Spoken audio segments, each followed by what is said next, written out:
Alors, je vous présente deux bouquins et l'idée c'est de vous motiver à vous inscrire à la chaîne parce qu'en fait ces deux bouquins ils sont juste c'est génial.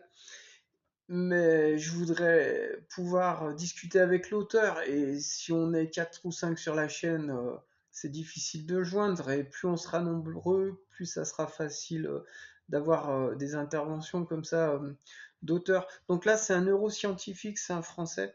Il s'appelle Michel Desmurget. J'avais déjà lu La Fabrique du crétin digital. Génial, vraiment génial. Tous les parents ils devraient lire ce bouquin. Il n'y a rien de compliqué, ça explique le danger des écrans en fait. Le deuxième bouquin, je suis en train de le lire, ça s'appelle Faites-les lire.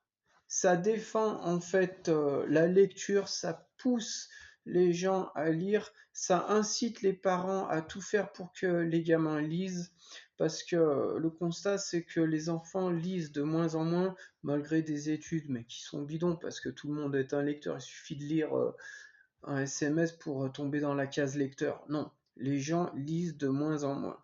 Voilà. Et puis bon, une petite réflexion, parce que je réfléchissais à tout ça, là, TikTok et compagnie. En fait, le cerveau, il est programmé pour anticiper, pour prévoir. Et en fait, quand on se balade, quand on regarde un ballon, en fait, on voit que la face qui est tournée vers nous, mais on s'imagine très bien qu'il y a la face derrière. Quand on monte un escalier, une fois qu'on a fait 3-4 marches, le reste des marches, on regarde pas nos pieds et on avance. Et en fait, on suppose que ça va être pareil. Si on lance une pierre, quand on l'aura lancé 4 ou 5 fois, la sixième fois où on lance la pierre, notre cerveau, il a compris ce qui allait se passer. Donc en fait, le cerveau, il est fait comme ça, il anticipe, il essaye de prévoir, et il y a rarement des surprises dans la vie. Quand on est sur TikTok, il y a constamment des surprises. C'est fait comme ça, c'est l'algorithme, il nous propose souvent des choses qui sont surprenantes.